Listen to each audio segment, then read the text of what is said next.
বাড়িতেই এইরকম নরম তুলতুলে বেকরির মতন পাউরুটি, বার্গার কিংবা যে কোনো রুটি কিন্তু বানিয়ে নিতে পারবেন খুব সহজে, তাও আবার শুধুমাত্র গ্যাসে কিংবা উনানেতে। দেখে কিন্তু কেউ বুঝতেই পারবে না, সাথে সাথে খুব সহজে বানিয়ে নেওয়া যাবে। চলো সম্পূর্ণ রেসিপিটা দেখে নেওয়া যাক। এর জন্য আমি প্রথমেই হাফ বাটির একটু বেশি উষ্ণ গরম দুধ নিয়েছি। আপনারা চাইলে জলও নিতে পারেন, অবশ্যই করে যেন গরম দুধেতে কিংবা জলেতে হাত দিয়ে কিছুক্ষণ সহ্য করতে পারবেন, তেমনই জলটা যেন গরম হয়, অতিরিক্ত গরম যেন না হয়। তারপরে দিয়ে দেবো গরম দুধেতে 1 টেবিল চামচ মতন চিনি। চিনিটা দিয়ে ভালো করে গুলে নেবো। তারপরেই দিয়ে দেবো 1 চা চামচ মতন ইস্ট। আপনারা কিন্তু অবশ্যই করে ভালো কোম্পানির ইস্ট দেবেন, তবেই কিন্তু রুটিটা বানাতে পারবেন। চিনিটা গুলে যাওয়ার পর ইস্টটা দিয়ে ভালো করে নেড়ে নিতে হবে। এবার আমি বাটিটা ঢাকনা দিয়ে রেখে দেবো 10 মিনিট মতন, যাতে ইস্টটা ফুলে যায়, মানে অ্যাক্টিভেট হয়ে যায়। দেখো ঢাকনাটা খোলার পর ইস্টটা কিন্তু একদম ফুলে গিয়েছে। এই রকম ফুলে গেলেই তবেই কিন্তু ময়দাটা মাখবেন। ইস্টটা না ফুললে রুটিটা বানাতে পারবেন না, তাই ভালো কোম্পানির ইস্ট নেওয়ার চেষ্টা করবেন। এখানে আমি 2 কাপের একটু বেশি ময়দা নিয়ে নিয়েছি, সাথে নিয়ে নেব স্বাদ মতন লবণ। তারপরেই ময়দার মাঝখানে ইস্টের মিশ্রণটা দিয়ে দেব, দিয়ে ভালো করে মেখে নিতে হবে। ইস্টের মিশ্রণটা যদি কম পড়ে তাহলে জল দিয়ে দিতে পারেন কিছুটা।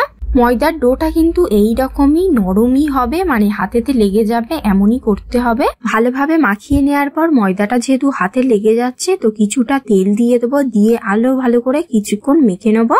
দেখো ময়দাটা ভালোভাবে মাখা হয়ে গিয়েছে। তো এবার আমি টিফিন বাক্সের ভিতরে ময়দাটাকে রেখে দিচ্ছি, ভালোভাবে টাইট করে ঢাকনা দিয়ে রেখে দেবো যাতে ফুলে যায়। আর অবশ্যই করে টিফিন বাক্সটা গরম জায়গায় রাখবেন, তবেই কিন্তু ভালোভাবে ফুলবে।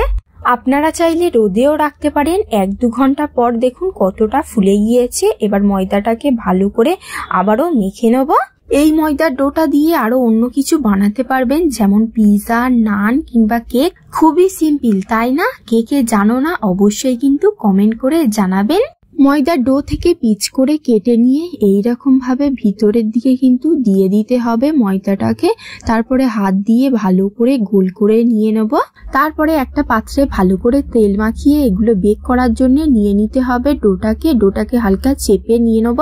তারপরে এগুলো ঢাকনা দিয়ে 1 ঘন্টা মতন রেখে দেবো, যাতে এগুলো ফুলে যায়। এই সব রেসিপিতে অনেকটা সময় লাগে, কিন্তু দারুণ ভাবে ফুলে যায়। আমি বার্গার বানের মতন শেপটা দিয়েছিলাম, অনেকটাই কিন্তু ফুলে গিয়েছিল। ওপর থেকে তেল লাগিয়ে দিয়েছি আর তিল দিয়ে দিয়েছি। কড়ার ওপরে বালি দিয়ে 10 মিনিট গরম হতে দেবো। তারপরে ডোটাকে বসিয়ে দিয়ে ডিমের কুসুমটা ওপর থেকে ভালো করে লাগিয়ে দিয়ে ঢাকনা দিয়ে রেখে দেবো। লো আছে 20-25 মিনিট পরেই কিন্তু রুটিটা হয়ে যাবে, মানে ফুলে যাবে।